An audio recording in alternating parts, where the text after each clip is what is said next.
Welcome to episode 5 of the One Life Church podcast. Today is going to be pretty fun. We're talking about spiritual gifts. Could get really interesting. My name's Sarah, and to my left, I get to hang out with our good friend, Michael Carron. Michael, can you tell us what your job description, or I guess just your title, is currently at One Life? I have a couple of job titles. Yeah. So I am here at East. I'm the pastor of group development. And I am a producer for One Life. I guess that's one of my titles, as a producer. So I help engineer the Sunday morning services for East. But I was formerly a campus pastor here at One Life East. So that's what when I came on staff, that's what I was. But I've morphed into a dozen different things over the last 4 years. It morphed and didn't demote. I think we need That's to a good be point. clear. Yeah, that's a good distinction. So basically like have a step down. Producer's a step up. I wish I was a producer or something. Yeah. I wish I was It's a too. good title. Yeah. I can't imagine not having you producing, man. You do all the things. It's a blast. It's a lot of fun. Yeah, I love it. I mean, I never saw myself doing this, years ago, but because I've always just been a worship leader. It's always been my thing, and done that for like 17, 18 years. And which is weird to say that I've been a worship leader for 17 or 18 years. Makes me feel so like, yeah, that's right. It's more than weird. It's a signal of some sort. And then the season of life. Yeah. And then, of course, we have our lead pastor, Bret Nicholson, over here with us, being able to kind of talk about some things from the message that he spoke on this past week. And then kind of just as we ask him some questions. And I have 2 surprises for you guys today. Right. Okay. One, I've been teasing, so you may not even be that excited once I tell you. But as you guys are listening to the podcast today as well, you can listen pretty much everywhere. And now on Spotify.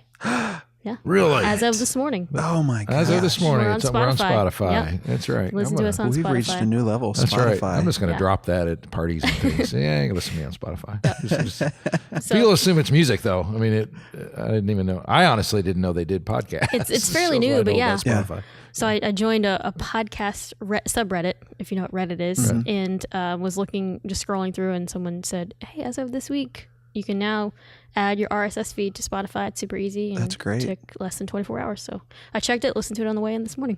Wow. Yeah. That's excellent. And then my second kind of thing, I already kind of told you this, but we did get our first set of questions come in through the email. So we have some questions. How's that going to work then? So Well, I'm you're going to pick. throw He those sent at about us? 7. 7? Yeah. 7 So you spread them out over 7 episodes, or do you just I do all got 7 right episodes here? of content. So Wow. we're ready. So this is We're going for at least 7 more weeks. This is an email for the podcast. Yep. So Oh. podcast at onelifechurch. But I mean, is it like just general questions like what are angels really? Is it that kind of thing? No, or they're what's your questions favorite color for kind you. of stuff? It's a little bit of both. Oh, okay. Okay, Yeah. great. Yeah. Good. That's So- really cool. I think that's a good. great idea. 7, here it They're goes. from. All right, we're they're off and from running. a frequent listener. Really? Yeah. Okay. We have That guy, huh? frequent listener. The one, yeah, that's right. They're Our out friend there. That's Kyle what- Campbell. there's So. a- Oh, okay. Kyle Campbell. Yeah. Yeah. He's Well, a if you great should have guy. named names. That's right. That's Well, awesome. Okay, good. Okay, so yeah, from there, so I just was excited that you guys can continue to listen to us wherever you're listening now, or also on Spotify. You can also watch us on YouTube. Just search for One Life Church Podcast, or on the One Life app. So there's a lot of different ways to listen, and thank you so much we've already got some pretty good feedback, and appreciate all the people who have watched and listened. So we appreciate that. And Bret, I'm going to let you kind of lead from here. If there's anything that you want to kind of start with, as we have Michael here, and anything from yesterday that you want to start with. Oh well, I don't want to. gosh. I want to go off the rails here, but you said that I should start with the that's question right. from last week, which I would have been glad to skip because when you reminded me before this that we ended with the question from Kat McNeil, and I didn't think about it since then. And I came in here about 10 minutes before this started. She said, "You remember what you're starting with?" So you forgot then, and I forgot now. So Kat asked, but we'll go ahead and honor it because we said we're going to do that. So we'll do that first. And Kat asked, "What's your favorite next gen moment?" So I was scrambling, I was pacing, I was even praying, like, okay, I got to come up with this next gen moment. That's a little bit of a broad category. So that's what I could come down on. As I was thinking about this, there's a few things that came to mind.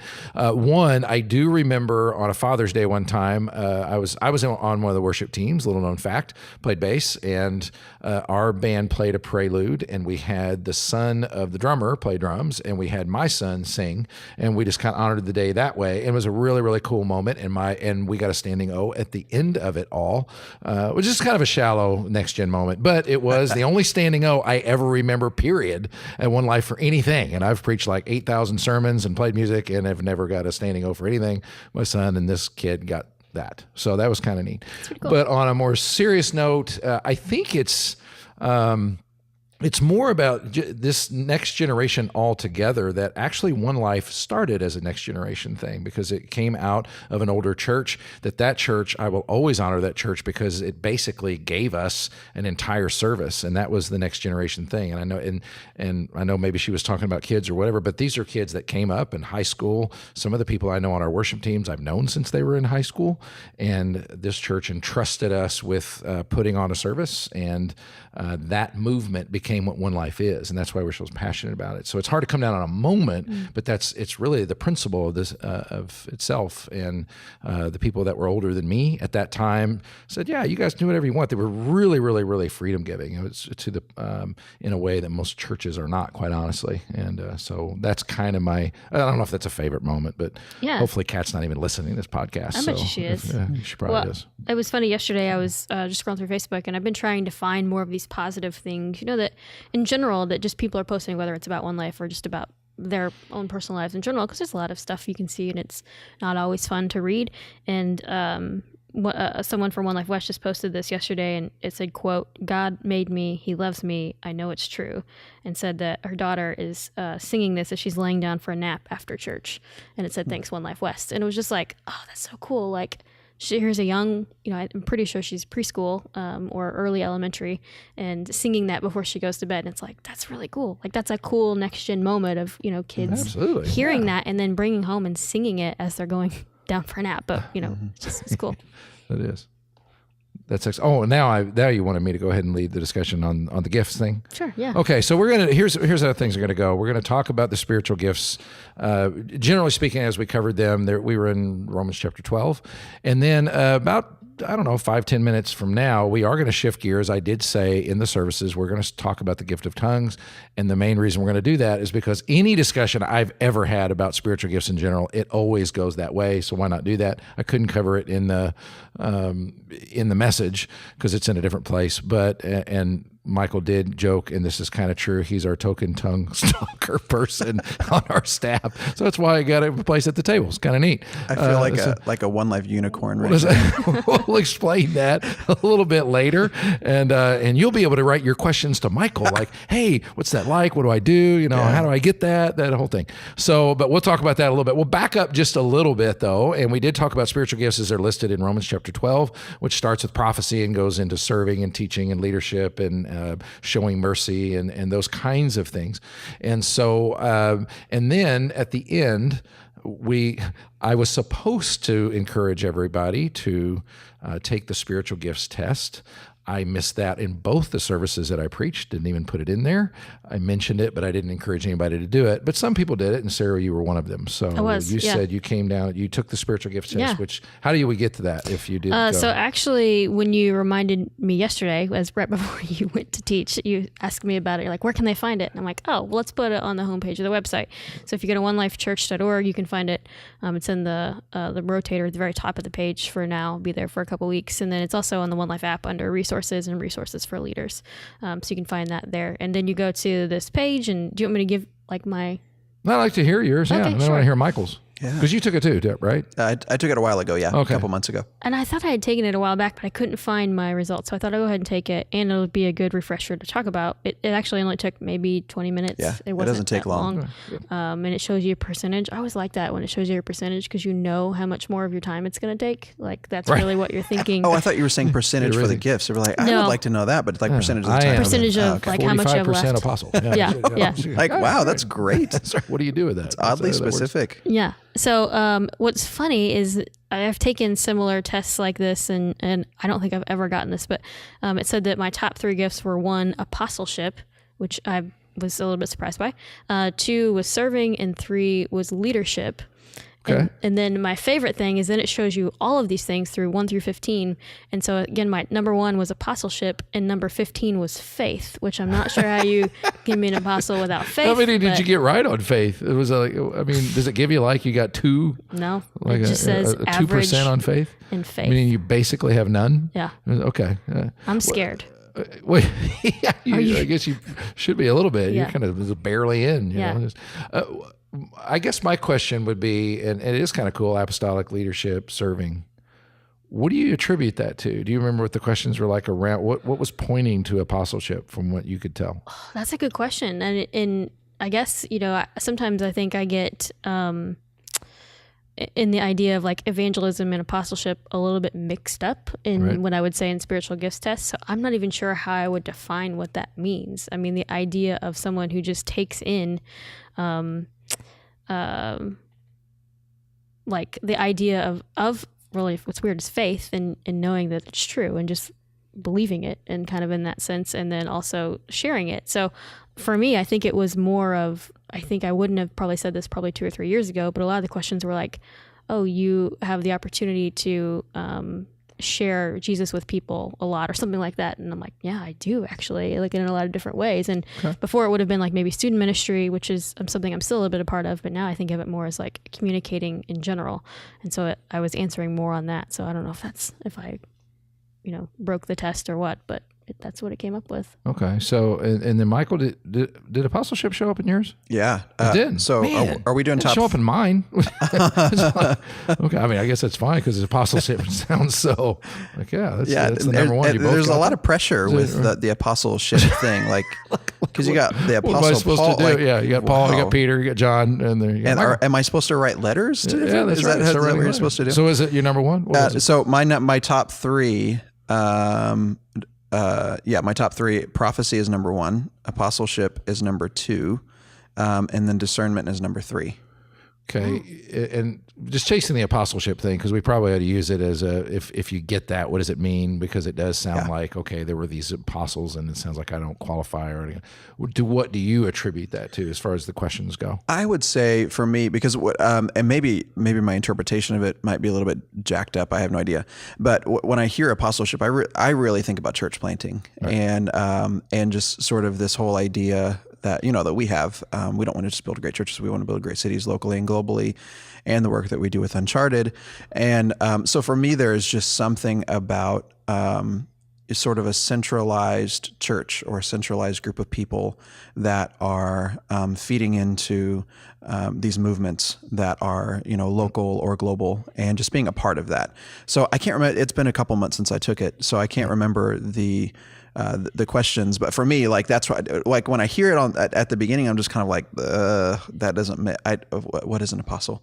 But when I get back to kind of what I understand it to be, to me that's, and I do feel that. I do feel that's why we're part of One Life, because my wife and I joined One Life years ago, and that was a big part of it. Like, yes, that's absolutely yes. We will do that. We'll burn the midnight oil to do that. So. Yeah, and it's maybe not known by everybody that Michael and his wife, and a gentleman by the name of Jason Williams and his wife, they did plant our East Side campus. They joined together as couples, and I always picture the apostolic gift. Some people, there's a lot of debate around it. I personally believe that there were the original apostles and they're not repeated, but there's an apostolic thing that happens and a gifting that happens in the church, and it includes a variety of things inside of it, everything from authority to entrepreneurship to that church planting thing. You've got to be willing to step out. You got to be willing to be a little edgier than some might, because it means sent out one. So to be willing to be sent out. And so, Sarah, I can see you do that. So Absolutely. Where do you think you will be planting in next One Life, Sarah, as the campus pastor? We need to keep that in mind. Just parachute you in the community. Manhattan. Yeah, that's the spirit. All right. I mean, there's a few churches there, but we could do it. That's right. Yeah, you could always use more. That's true. Okay, so the apostleship. Anything else kind of surfaced during the gifts test that was helpful or whatever? I think it's funny, like anytime I take any kind of survey, I never want to be like, I'm really particular about hitting the top one and the lowest one. Like I don't like, unless it's something I'm like, oh, absolutely not. That is not me, you know, like, and I think there were only two and I can't remember exactly what they were, but one of them, I remember being like, nope, that is definitely not me, and probably had something to do with faith now that we look back at this is what this is. But I have a hard time sometimes like being okay answering some of those questions. Like I don't want to say like, well, that's me. Like that feels weird to say that about myself. So well, and that's what I was going to say too, because my number 4 was my number 3 was discernment. My number 4 was wisdom. And I'm always skeptical of people that are just like, I have discernment. That's right. Or like people like, do you know how wise I am? That's like, right. so when an assessment, when an Yeah. assessment says that about you, you're okay to say, well, I mean, but I didn't say that about myself. They said it about me.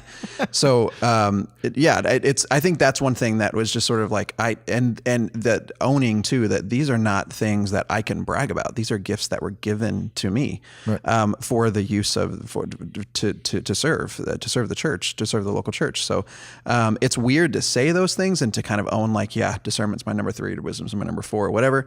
It's awkward and weird, but there's that realization too that this isn't for me. Like you said on Sunday, this isn't for me. This is for the church. Yeah, and it is a gift. It's an expression of God's unmerited favor. So just like you receive just any other gift that you've ever received, and you give. Now, how have any of those that may have made that list been affirmed in your life in the way that we're saying I exercise that? And I could tell, we quoted from Romans chapter 1 that Paul said the gifts strengthen. They're there to strengthen other believers. That's why they exist.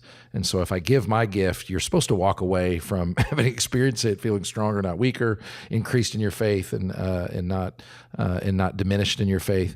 Can you look back to a situation and say, yeah, I know that happened. I watched God do that in a simple way in an individual's life or group life or any of those?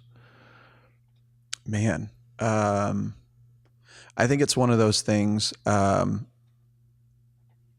think that because prophecy was number 1, which I think I would disagree with. I have no idea. But it is a little bit weird because there were when I was a newer believer, when I was a newer Christian, I spent quite a bit of time just immersing myself in prayer, and I've always been a worship leader, so there's just kind of this, it's a weird word for some people, but like intimacy or really deep connection with God has always been, it's been in the fabric of my relationship with God since I've been a believer. And there have been times when I've prayed for someone, or there's a thing called intercession, and there was a time in my life where I felt deeply called to this, life of intercession and just like deep prayer, standing in between God and someone, and just praying on behalf of them, and just like feeling what's going on in their lives, and just praying for them. And there have been times in life, I wish there were more than I'm ashamed to admit there is so few, but there have been a couple of times in my life where I've prayed specifically for somebody, and God's just given me, some people say it's a word, I think it's wisdom, for someone, some stuff that's going on in people's lives. And it's weird, and it's awkward, and it's uncomfortable. And you've talked about it before, like the gentleman that just sort of out of nowhere came up to somebody and said, "Hey, I feel like you need a vacation. Here's my home." Or whatever that story was. But it's something, I remember it so well. I was paying so much attention. It was riveting and beautiful. Yeah, it was captivating. Changed. Yeah, a lot of people. Yeah. No, but like, does that answer your question? Yeah, just if you've watched it in play, because that's what happens. If you're praying for someone, you have a word and you give that, and they walk away stronger and feeling like God, we said, hears me, He knows me, and He cares about me, then that's a gift. It's that simple. Well, and it's weird too, because you run that risk of just sort of like, I could be wrong. Right. I mean, I had Mexican yesterday, That's and right. I don't know, maybe like I have some indigestion. And then it might not feel like a gift. I walk away weaker and thinking, you're weird, and I'm out here. Deflated and stupid. And I've had those times where it's just like, whoops. Yeah. What about you, Sarah? You got like an example? You work a lot with students and things. Yeah, no, also I have to highlight that when you just said that, Thomas Bernard's behind the camera right now, and his eyes were like, what's he getting ready to say when you said, I had Mexican yesterday? Well, we're not even to the tongues thing yet. Very funny, yeah. No, I'm trying to think about that specifically with students, but it's funny. I think it would be more of like even thinking of like as I'm reading the description, as we're talking here a little bit of what they say apostle is, and one of the things it says is they often have many different gifts that allow them to fulfill their ministry. And I was thinking about like the things that, like even this, like the podcast is something that I've kind of figured out just a little bit in the last 4 or 5 weeks, as we're still going along. And it's like, again, like the idea behind this podcast is that we can continue to be a voice and a way for people to hear and have conversations, to talk about things, to again, allow them to understand, the purpose behind their one and only life. And so like, I'm looking for things like that, I would say, more than specific roles with students, which I could think of many that are more just showing up in their life and going into a new generation is kind of that, blazing a trail through that, because it is very different than it was even 10 years ago. Yeah. But I'm thinking of things like this that I'm getting to do that I never expected that are for a purpose. Yeah, and you're aware of that, and you're kind of pushing that out and feel very passionate about that and have gifts to do that. So I do want to shift gears because already we're 20 minutes in. So I said we would go to the gift of tongues thing.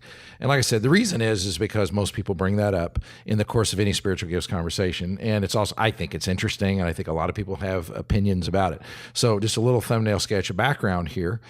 It is talked about in 1 Corinthians 12 through 14, as many of you know, and it's talked openly about on the day of Pentecost, and it's a part of the fabric of the church. There are two schools of thought inside the larger evangelical world, Bible-believing Christians. Some are known as cessationists. In other words, they believe that these more supernatural ones, like speaking in tongues or prophecy as giving a word from God, or miracles, things of that nature, were there for the apostolic age, but once the ink dried on the New Testament, those things weren't needed anymore, and they're no longer around. And then there's another school of thought, that's my background actually, that is not cessationist. I forget what is the actual word for it. Is there a word for it? You still believe the gifts are around? That's technical? I should know that, but I don't. Yeah. Non-cessationist. Non-cessationist. So they didn't stop. And so I actually went to a school. I went to a college, Oral Roberts University. It was a university. They had business. They had pre-med. They had all these things. But its characteristic was to not be cessationist. We did believe that God was still active in the gifts, the miracles. I was exposed to tongues as a matter of lifestyle. We had chapel twice a week. And I was there for 4 years, and I heard it about half the sermons, it felt like. I went down to altar calls. I had hands laid on me. I wanted that. I saw it happen. It never happened to me. I was trained how to do it, and I did it kind of on my own. You were and trained how to speak in tongues? Well, yeah, there's a lot of schools of thought out there. Well, don't get me into that, because it'll be like, okay, here's how you do it. Just start doing what you consider to be a foreign language. This is one of the things, and that's it. You're receiving it by faith, quote unquote, which I feel absolutely ridiculous, but I did it because I took the coaching that people gave me. And I remember I was sitting in this one kind of altar call situation, and these people were all gathered around me, and they're trying to coach me through, you got to have this, do that.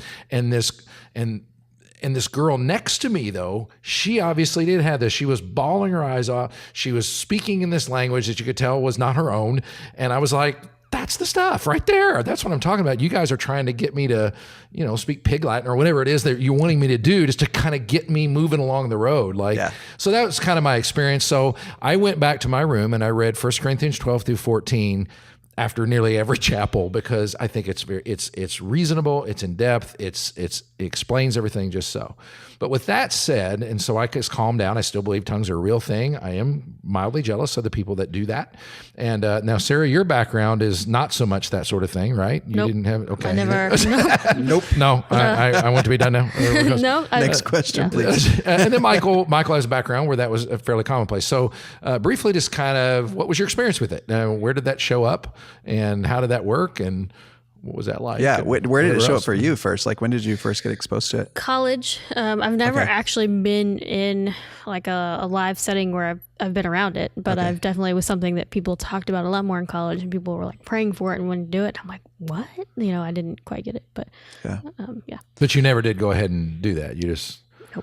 Well, okay. Walked away and said, forget that. I don't want to be involved in that sort of thing. No, and then I studied it on my own, and I have my own thoughts on it, but I'll your own thoughts. We'll cycle back to that. Good. She's going to tell us what our thought. Like, you're wrong. That's right. You're wrong. That's you're right. Michael's going to tell this whole story, and she's going to say, "Well, too bad. You're just a freak. That's your problem." Okay, so Michael, what was your? Yeah, so it's kind of weird because I grew up Catholic. I went to a Catholic parochial school and my family was Catholic. And so I went to this private school the whole time from first grade until 8th grade.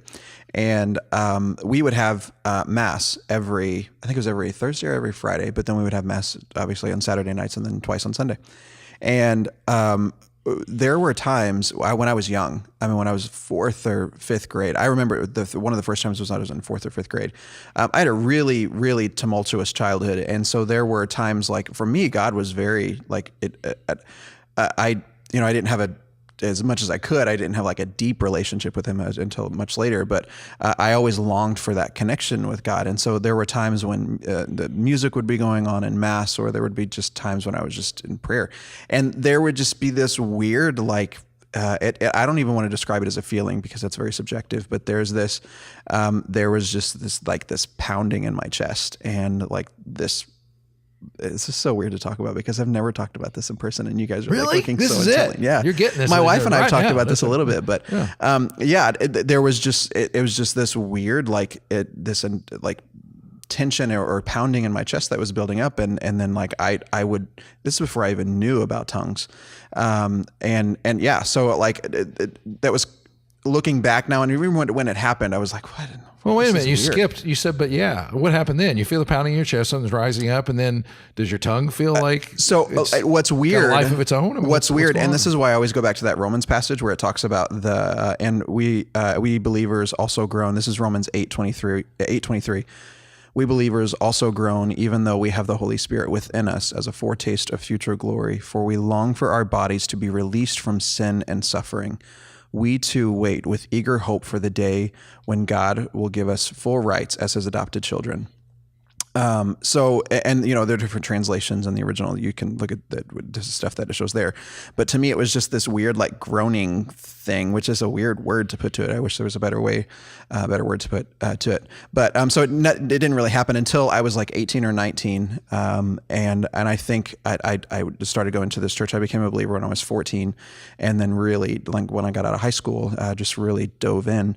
And so my first experience was in the context of a worship service, and I was in the church that I was in, like they were all about it, and people were just like, oh yeah, you're saved if you don't speak in tongues, but you're really missing out. I mean, you're really, really missing out. Right. And so it never felt right to me. That part never really, it was always very, very personal for me. And, it's always been just sort of not always, but since then it's been a part of my prayer life. And so there was a worship service though. You're hanging out, it's in the environment, and all of a sudden you're singing along and you're shout to the Lord, and then all of a sudden, ironically, it probably was about that time that Shout to the Lord was really popular. And I loved me some Darlene Scheck. That girl was awesome. Yeah, she was great. You're singing along, but then I'm singing it was language of mine. and it was just. Were you singing? I was. These are important details, Michael. Yeah. I mean, this is the stuff I want to know. I remember where I was. I remember where I was in the church. I was on the right side. It was this little church in New Harmony, Indiana.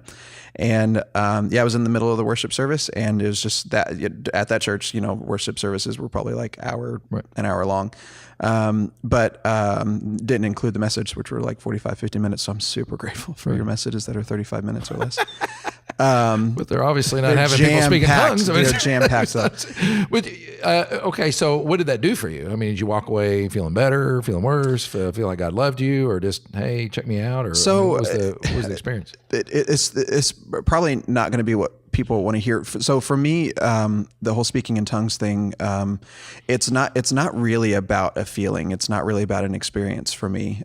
There is, and it might sound weird to say that, but I never really chased an experience, and that always just, that's kind of one of the things that just irritates me is like chasing an experience because they're fleeting. But it was never really that. It was, and it never really has been that. So like there are times when I do, like after I have the time in prayer, if I do speak in tongues. This is so weird. I know it's good though. I know, but no, there are those times when I feel better. A lot of times when it happens, like when some friends and I were in year before last, we went on a trip to Afghanistan and Dubai, and it was just really bizarre, the whole situation. Like the whole time we were there, we everything was fine, but I never really felt like the whole time I just felt this like tension and this just like weird, like in my heart, and I even felt a little anxious, and but like everything around us was fine, and all the news and everything was fine. But the whole time, the whole week I was speaking in tongues, like this again is so weird to say, but like I was praying in the Spirit, and when you don't know what to pray, the Holy Spirit, that's in Scripture too, somewhere. And I can't remember where it is. It's in there. Trust us. Yeah, believe me. Yeah. Just Google it. So I was doing that like the whole time that we were there, and there was a time where we were on a train, and like I wasn't doing it audibly, just kind of like just in my head, or just like as inaudibly as I could. And a couple of feet in front of me, there was one of my friends was on the trip with us. Her name was Carron, and she turned around while we were on the train, and she said, "Are you speaking in tongues?" And I was like, "No." But I mean, not that you could. No. What are you talking about? That's right. No, you lie about it. Then yeah, how does that work? Like I should be embarrassed of it. It's just a weird thing. Yeah. Okay. So. Good. But it wasn't like in the Afghan language. Was it like? No, it wasn't. And that for me, it's just. I thought that's where the story was going. No. I'm sorry. I'm glad you said that. Friend of mine. No, what was crazy is so we got to Dubai. We got to Dubai the next day, and we got a message and said that the American university that we stayed. I mean, we were just 1 or 2 blocks away from where our guest house was at. The American university that was there they had taken hostages, and there were 30 or so people that had been killed, and it was just absolutely insane. And so that was the day after that we left, and so the whole time that we were there. I felt that I had no idea and was praying, and I'm not saying that is it, but like, I think there is something that happens for people that have that gift, or that people that God has given that to, that there is a specific role that you have. And, I think if it's one of those, if not necessarily the person that's going to be standing on the platform giving like a prophetic word, quote unquote, a prophetic word every time, but there is a specific behind the scenes role that you have. And that's why it's weird to talk about, because it's not one of those, we've never talked about it. I've known you for how many years? No, I'm fascinated just listening to you talk about it. I told you that's why. Especially because knowing you, like that's what's different for me, is like, I've heard people say these kind of stories before, but I didn't know them. And so I immediately have different reactions, but knowing you, I'm like, I 100% believe everything that you're saying. And it is weird, because you feel like that's what your role is. And you feel like my job on the Afghanistan trip was to pray for our safety and pray for God's protection and provision. And even with that stuff, I have a little bit of cynicism, because people, glamorize that almost, it seems like. So. But Paul says in 1 Corinthians 14 that when you do pray in tongues, your spirit prays, but your mind is in a different place. And that's its role, I think, probably because you were able to do what others couldn't do. You were praying about things you didn't even know or understand, but you knew was present. And who knows why God set it up that way, but he's God and he can do it every once. So I'm curious, Sarah, you said you have your own thoughts about that. So is now Michael automatically in the flake category? Or I'm not going to look at him when I talk. Just completely turned. Damn, okay. What are your thoughts around that? So my initial, when I started studying it on my own, because I thought it was weird. I'd never seen it, never heard it live before. But there's more and more stories that I had read or heard from people who had either come to the church I was at and talk about using their gift of what they would call tongues. Sorry, there was a weird buzz in my ear. I heard the buzz. I'm sure you guys probably heard that on the podcast. But I remember them coming and telling a story of going to another country and being able to they were talking to someone and they didn't know it and they didn't realize it. But someone said, "I didn't know you spoke our language so well." And they're like, "I wasn't speaking your language." And they're like, "Yeah, you are. You're speaking it perfectly." And I've seen that. I've heard those stories enough to. You mean you've heard those from like people you know? Yeah. It's not just in a book somewhere? No, really? just from people that I had known who'd either been on a trip somewhere. And I started realizing, okay, if the spiritual gift is for the purpose of making the gospel known and making, and fulfilling a purpose within the role of the body, the church, the big C church, not just our church building kind of thing, that makes sense to me that you would be able to do that. And that would be fulfilling the idea of tongues, because you're speaking in something that's not, native to you, I guess. It'd be more in that sense. And also that someone, I've also, I know that I don't know the exact scripture, but I know that it says that when there's someone speaking in tongues, there's also an interpreter. It's like, so people always make the joke like, oh, was there an interpreter? Well, then I was in tongues, which is kind of like a funny thing people say. So, but it is something else in there. I was like, okay. And so when people have said that they speak in tongues during worship, I never think of it as like, well, what is that? And then as you're talking about it, I was like, that makes sense to me because I never put it in the context of what I consider worship to be now. Because if you would ask me what worship was, 10 years ago, I would have said, oh, it's just singing, like it's not an idea of a response back to God. And this idea of this outpouring of we can't do anything else but that. Yeah. Well, and it does serve the other gifts. It serves it sort of acts as a little bit of fuel. So for like one of them is leadership. So I'm one of the worship leaders here. And so there will be times in worship where like it will sort of well up or bubble up. And so like it's I think that right there just gives you, the Holy Spirit lives inside of each believer. And so that's a way of communicating that I don't understand. But it does help serve the other gifts, whether that's leadership or wisdom or serving. So in those areas where you don't know what to do, that's how I interpret that scripture. When you don't know what to do, the Holy Spirit just sort of imparts that to you through this weird sort of babbling that, Yeah, and the emphasis in 1 Corinthians 12 through 14, because at school I literally read that thing over and over and over and over again, and practically have it memorized. He stresses the fact that all the gifts are for the strengthening of believers. You can have it for yourself. I think teaching gifts make maybe Bible study easier for someone who has that gift. Absolutely. But its role is to strengthen other believers, and that's why it says there should be an interpreter. If you're going to do it in a public setting, hey, let me in on this, because it says, hey, I'm supposed to be helping you with my gift, and I love that idea of it serving others. So, I wish we could take the time to talk more about that, and maybe we could pick up on that. You can certainly mail in questions for Michael. He is the resident tongue speaker at One Life Church. Now he will be known that way, and we will put that in among his job titles. Pretty neat. And so you can write in. So excited. I'd love to discuss it more, but we're running out of time, and we had some questions to get to at the end. So let's do that. I also have my computer in front of me, so I looked up, and it's cessationism and continuationism. Continuationism. I should have known that. How did we not know that? Someone just made that up. Also, I was spelling cessationism with an S, and so I was really having a hard time finding it because it's with a C. C. Yes, it is. I could have helped you with that. Yeah, that's right. But continuationism. Like ceasing. Okay, we're continuationists. That's spelling is also With in certain faith. addendums. Apparently, it's lower for me. Right, Okay, so I'm going to pick one of these questions, and actually I'll start with the first one because it really made me. Oh dear. There's a Taylor Swift question in here that we'll get to at some point. Okay, but this is the one we're going to go with. She just made the news yesterday, so. Oh, she did? Yeah, she did, Well, but it's fine. we'll It's a political thing. We don't want to get in that. But I guess just a reminder, if you do have a question for Bret or anyone on the podcast, or just any feedback or anything that you'd like to maybe share your story of spiritual gifts or tongues or anything that kind of with the episode today, you can email us at podcast@onelifechurch.org. And so the question from Kyle is, do you have a favorite t-shirt that you wear that your wife hates to see you in?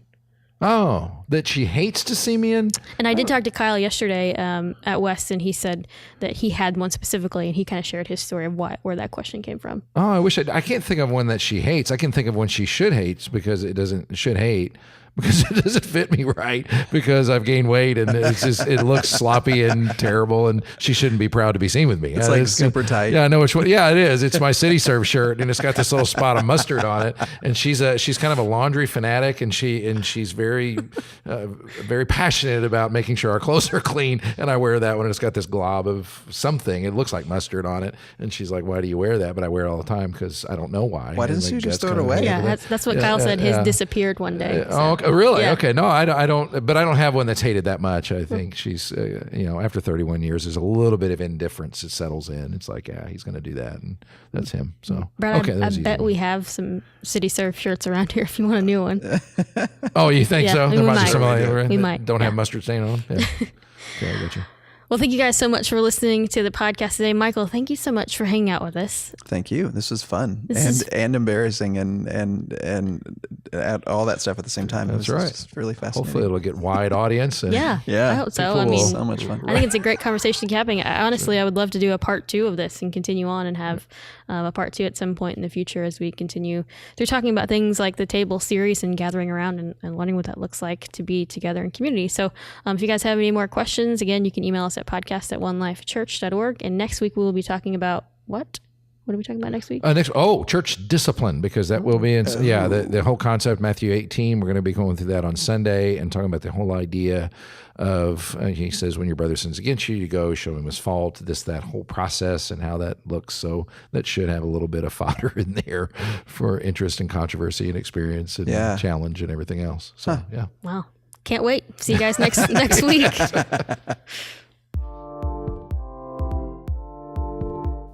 Thanks for listening to this week's episode of the One Life Church Podcast. I'm your host, Sarah Inman. The One Life Church Podcast is produced by me and Thomas Bernardin. Music by Ben Brock and Micah Robertson. To find out more about One Life Church, you can visit onelifechurch.org. Or to contact us directly at the podcast, just email us at podcast@onelifechurch.org.